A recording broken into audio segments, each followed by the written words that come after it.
ఎంతమంది పార్టీ పంచుకోలే మీరు పంచుకోవాలి ఎంతమంది పార్టీ పంచుకోలే ఎంతమంది పార్టీ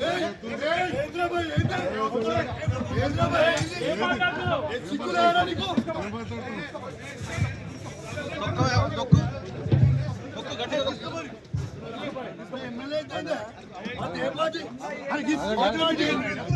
చెప్పండి మాట్లాడదు ఏ మీటింగ్ మాట్లాడదు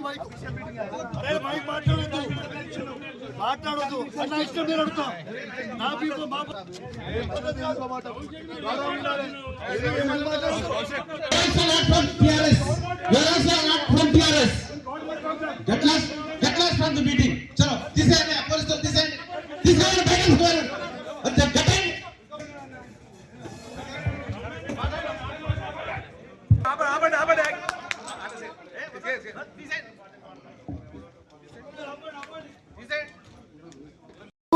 కొడుకులతో కూడా మైక్ ఇచ్చి మాట్లాడిస్తారు. ఎందుకు ఎప్పుడు మీటింగ్ అయిపోయింది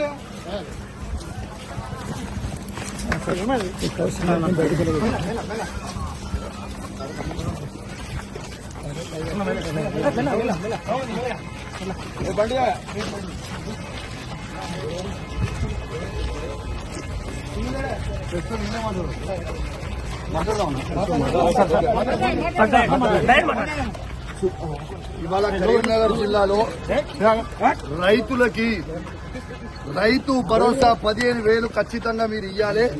పోయిన 2 సీజన్లు మీరు రైతు భరోసా ఇయ్యలేదు అని ఇలా కరీంనగర్ జిల్లాలో ఉమ్మడి కరీంనగర్ జిల్లాలో రైతుల పక్షాన తెలంగాణ రైతుల పక్షాన మేము దాంతో పాటు ఇలా రుణమాఫీ నా హుజురాబాద్ నియోజకవర్గంలో కేవలం 50% మాత్రమే అయింది. ఇంకా 50% కాలేదు. నా హుజురాబాద్ నియోజకవర్గంలో రైతులకి రుణమాఫీ చెయ్యాలని నేను డిమాండ్ చేశాను. నా దళిత కుటుంబాలకి శాచ్యురేషన్ మోడ్ లో 18,500 కుటుంబాలకి మేము దళిత బంధు ఇస్తే 2వ విడత దళిత బంధుని వీళ్ళు ఇయ్యకుండా మా దళితులకి ఇబ్బంది పెడతా ఉన్నారు.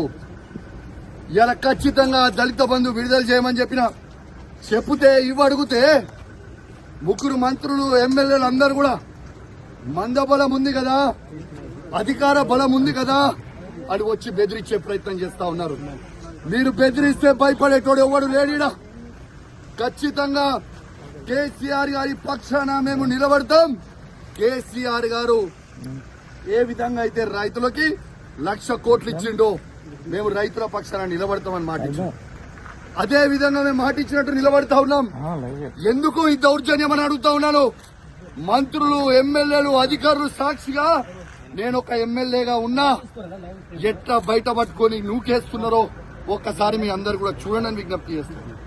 ఒక దొంగ అయినా జగిత్యాల ఎమ్మెల్యే డాక్టర్ సంజయ్ ఎట్లయితే అమ్ముడు పోయిండో సిగ్గులేనోడు అమ్ముడు పోయినోడు ఎట్లా అమ్ముడు పోయినవరా అని మేము అడిగితే మైకిచ్చుకొని నువ్వు ఏ పార్టీ అంటే కాంగ్రెస్ పార్టీ అంటూ. మరి నిజంగా నువ్వు అంత పొగనువే అయితే డాక్టర్ సంజయ్ జగిత్యాల ఎమ్మెల్యే నువ్వు రాజీనామా చేయి. అదే కాంగ్రెస్ బీఫామ్ మీద గెలిచి చూపి చాతగాని దద్దమ్మలాగా కేసీఆర్ గారు పెట్టిన